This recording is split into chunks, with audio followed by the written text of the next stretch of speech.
So Kaya Wanju, everyone, Nidja Nunga Buja. Hello and welcome. We are on Wajak Noongar land today, and I'd appreciate it too if you can introduce yourselves in the chat and tell us whose land you are on. So we're in Perth, Western Australia, and the Wajak Noongar people are our rightful owners of the land that we are on today.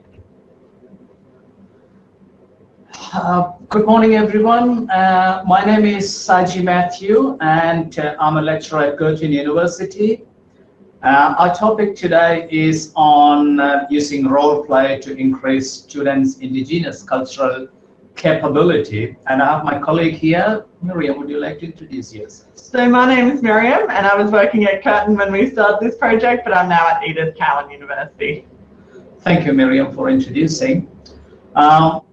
We were thinking of authentic assessment when this idea came through, and I teach human resource management. So I was thinking through, and I shared with Miriam, and we jointly worked on how we can embed Indigenous cultural capability in students and apply that to the work integrated learning concept as well. And at the same time, students learn human resource management in a practical way. So we came up with this triangular kind of model where human resource management learning would be the base, and it will be applied to real life context on one side, and at the same time they will also be looking at the Indigenous cultural capability. So in short, we can say that how do organizations manage their human resources, especially the Indigenous human resources. So that's our primary focus of this research and this activity.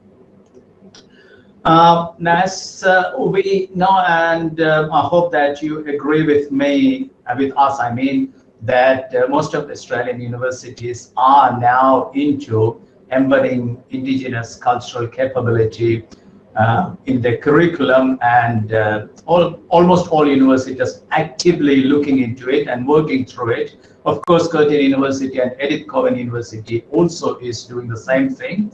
This is in line with the United Nations Sustainability Goal, and there are 17 of them, out of which 3 of them we found appealing to our research as well.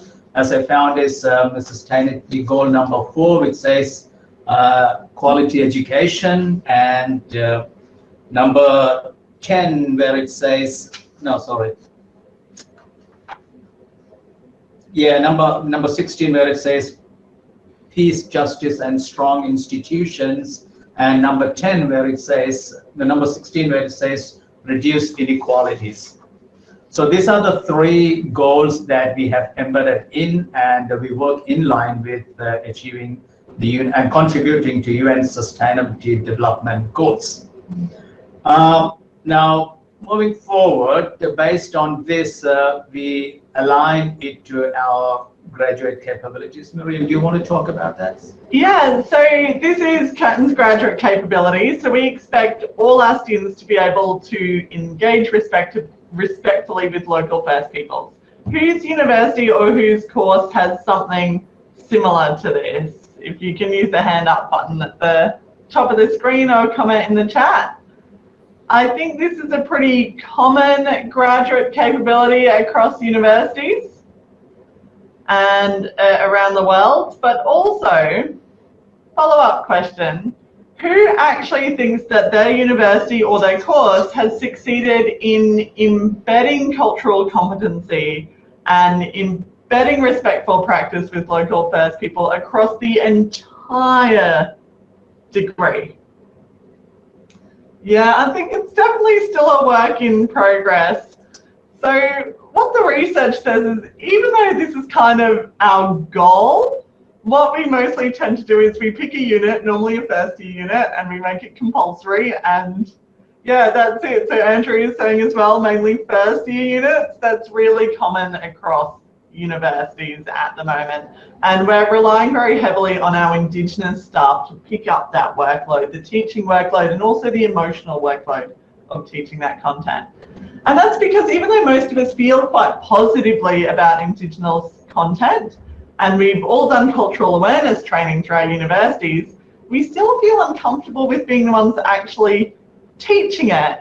And it's very hard to find examples of good Indigenous curriculum design that go across the entire degree, which is where Satchi's unit comes in. Yeah, keeping all these things in mind, as Miriam said, that this is a first year, second semester unit, and I teach human resource management. So we decided to introduce this to embed cultural competency in the first year itself, so that they can take it forward. So as part of this, we designed this authentic assessment.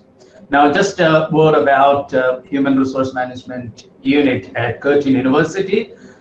We have, like every semester, 250 to 350 students enrolled in a fully online as well as face-to-face mode. And this unit is delivered across 5 countries, Malaysia, Mauritius, Singapore, and Dubai, apart from the Curtin University in Perth. What they are expected to do is to do a role play, like a company meeting. And what they do is that they first choose a company, and which can be obviously be national or international. And then of course the country where they, if it is Australia, then they are in Australian cultural context, or if it is in another country, they are in their cultural context. So that is the primary thing, that the first thing that they have to do. And then there are a few more instructions given to them as part of that. They have to choose a company which should have at least 100 workers. The reason for that is because HR functions will be active when a company has got a minimum of 100 workers. If it is just a very small company, they may not have a full-fledged HRM function. So that's why we made it that they should have 100 workers minimum.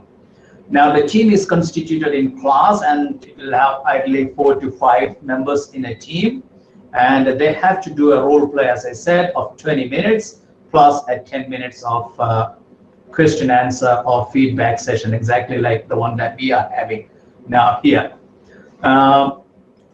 What they're expected to do is they have to choose one of the HRM functions. There are several HRM functions which are taught across the semester, from industrial relations to talent attraction, talent selection, retention, performance management, reward strategies, occupational health and safety, diversity, and so on. So the students choose one topic that's entirely up to the team. So they discuss among themselves and they choose the topic, and then they have to link that to the company that they are working on, and they look at the Indigenous or First Nation people HRM strategies. Say, for example, if they're working on performance management, they'll be looking at how do this particular company manage their human resources, or performance manage their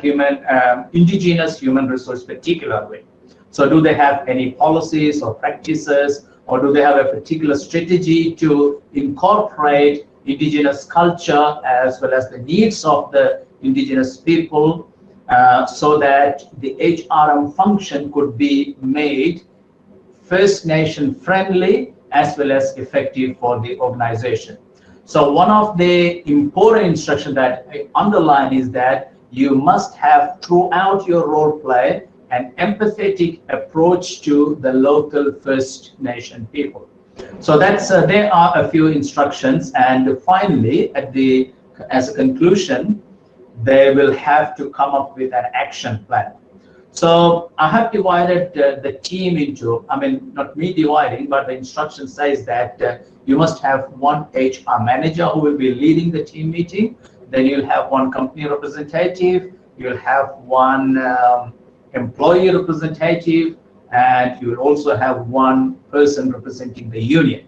So the voice of the entire organization or the people working in the organization should be heard through the role play in the meeting.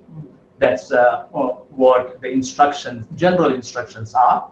Then I give all the detailed instructions further as well.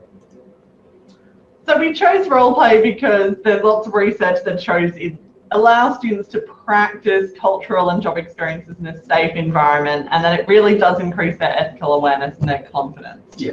But we know that just because theory says it works doesn't mean it works in practice. That's right. Yeah. So how did the students actually take it? Yeah, because this was introduced for the first time in semester 1 2021, when I introduced this in class, like in week 1, I asked the students, hand up those who have heard about role play before. And I hardly saw any hands going up saying that, yes, I know about this.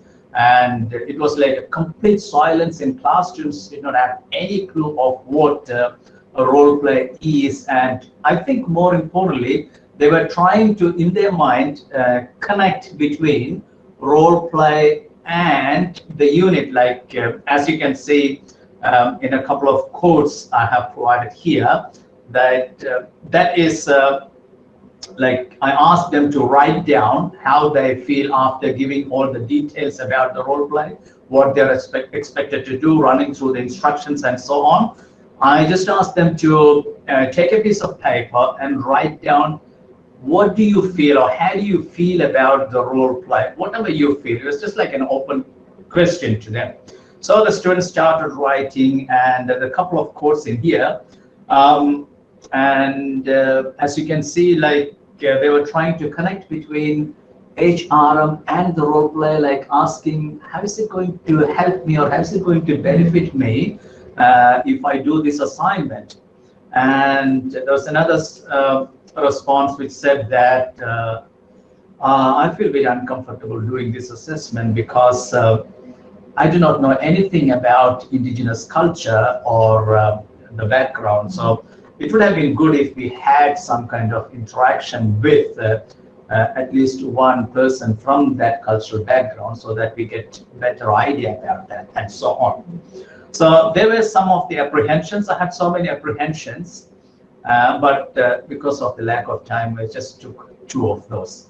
So that was the response that I collected in the beginning, and then we collected response after the actual presentation, after the role play. Even after the role play, I asked the students that now please write down again, what do you feel after doing this role play? So these were a couple of responses that I received. Like initially, I thought this assessment was not going to help me in any way because of that connectivity issue that I mentioned before. But now I feel that I have learned a lot. Then probably the second quote was from an international student, because I collected this anonymous. I said to the students, you don't have to write your names, just write down what you feel, so that the students feel more confident about what they are going to write. Like no intimidation or anything like that. So probably from an international student says, help me to know more about Indigenous people of Australia and so on. I collected a lot of responses from students, like as you can see here. This is a bunch of responses that I received. It's a lot. This will come in our publication later. So these were some of, that was the result of the role play after they presented, right?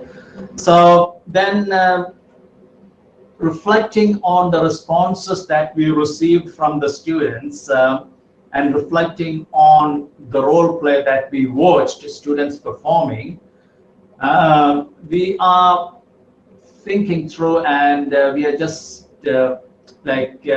asking a few questions to ourselves, like, should we have, because the marking rubric says that you must have critical evaluation of theories and incorporate theories into the context. So there was like identifying theory, explaining theories, and then applying theory into the role play context. But then now we are asking ourselves, do we need to put that much of pressure on the students, or should we make it much more authentic by taking off the theoretical part of things and facilitating students just to apply that and practice more of like how it would be in a real life context. Again, as I said before, that I asked, I mean, in the instruction it says that they must have a few stakeholders, HR manager, a company representative, and a employee representative, and a union representative. So we are now asking this question, like, do we need to have all these stakeholders in a 20 minutes role play, or can we reduce that? So these are a few things that we are thinking of in terms of changing as part of a future role play assignment.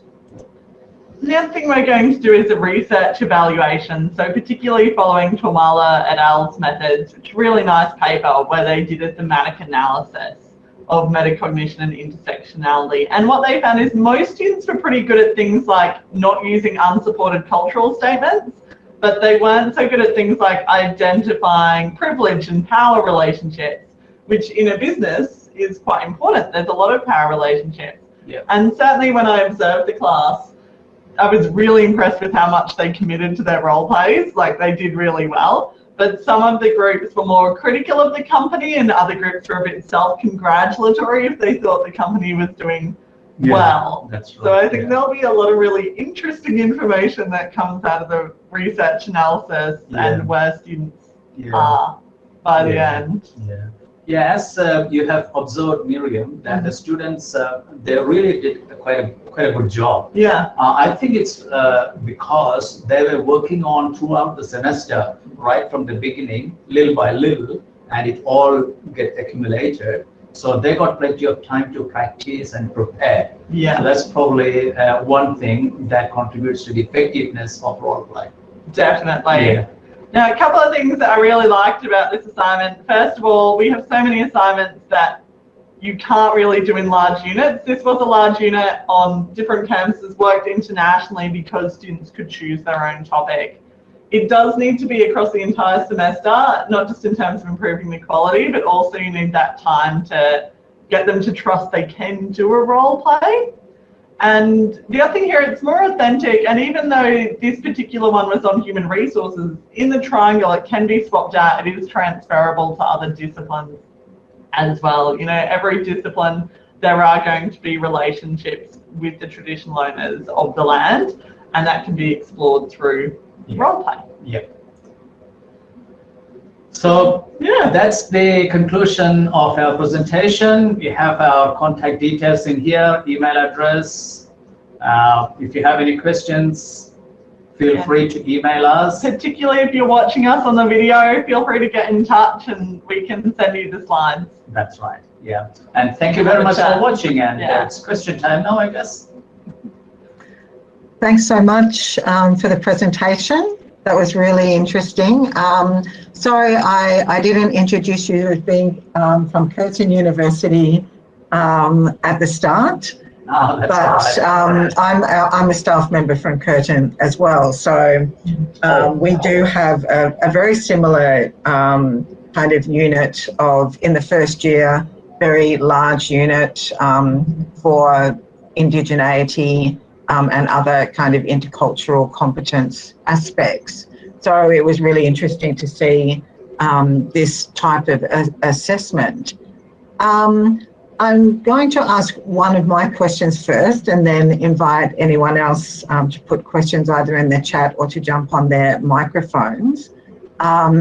So what I'd like to ask is really about the number of staff needed to deliver such a large unit, and how staff are really able to kind of handle and deal with the emotional reactions, not only from students to the content, but their own reactions to the content. Is there anything that you have in place in this delivery of the unit that supports staff wellbeing through the process as well. I think the content is a bit less confrontational than some of the first year units, which I know deal with a lot of the history of colonialism and a lot of very confronting content. In this unit, the content is mostly about strategies that companies are using, which are often not very good, and that can be confronting in and of itself. A lot of students did Rio Tinto. Yeah, that's right. I think many students chose Rio Tinto as a case, which means that they're really concerned about the disrespect towards the Indigenous community, and more importantly, like the instruction says that you must have an empathetic approach to First Nation people, which means that they're trying to make sure that the community and the culture is respected, and that applies to both teachers and the students. And in terms of staffing requirements, it was just the normal tutor load that we have, and the tutors quite enjoyed it as well. They really enjoy, and more importantly, as you know, that Curtin University is now insisting on all the staff to have this cultural capability thing, and staff are taking that opportunity to get trained themselves through this Indigenous cultural capability framework, which the Vice Chancellor of Curtin University also is insisting now that all staff must have. So I have taken that thing, and my tutors, I have encouraged them to take. They are also enrolled in it. They are like halfway through it. So I think they are getting familiar with much more like building up their competency in terms of cultural capability. Yeah. I see there's a question, do you invite local First Nations elders or community members to observe the role play? We haven't, and because these students are still first year, I think that might be a bit overwhelming for them. Yeah. But I think that's a really good idea, and certainly if you're running a similar assignment in second or third year, I think that would be really nice for the community, but also really good for the students to get that sort of more genuine feedback. Yeah. But I think with work integrated learning, it has to be a bit stepped. That's right. Level. Yeah. I'm just. In addition to that, oh, sorry. No, thank you. I was just wondering if it's Mary here. I was just wondering if you have elders on campus that maybe you could bring in as you work through this role play with the students. So if the elders are in attendance, or that there's all opportunity for guidance and suggestions that the elders would have for the students, and you'd be doing it in conjunction with your elder who is on campus. Yeah, that's a great idea, isn't it? We do have elders on campus. We spoke to our Centre for Indigenous Studies before beginning this project. That's right, yeah. And even though they were very, very supportive, to some extent they were also like, do you know how many units we have to run, and do you know how much embedding we have to do? Like, it would be great if lecturers could, to some extent, embed on our own. Yeah, that's but we are in touch with them, and I think it's a lovely idea. We did apply for some funding too, so that we could record some input, so that we didn't have to ask them to come in every single semester, and for all the different, because a lot of the international campuses are on different semesters. That's right. But unfortunately, we weren't successful in getting that funding, so we'll have to keep trying. Yeah. Yes, they're in demand, and we need so many more elders on campus, and Indigenous educational developers and teachers, and exactly. Yes. You name it. A few people end up carrying a very big load. Mm-hmm. Yeah. Okay. Thank you so much. Thank you very much. Any other questions? Thanks, Mary. Just following up very quickly, because we're almost at the hour, about the staff competencies. We do have those programs at Curtin which all staff need to do. I'm just wondering how many of your teachers are sessional staff, and if the sessional staff get access to those cultural competency workshops and professional development opportunities? Oh, they all have access to this thing through iPerform, so they can do that free of course, and they are encouraged to do that as well. Yeah. As a unit coordinator, I encourage them to do, and I think my team has already done that halfway through, and I'm also like nearly there. Yeah, you've been working with your team for quite a while. Exactly. Yeah. I think it helps that they're a pretty established. That's right. Team. Because I have like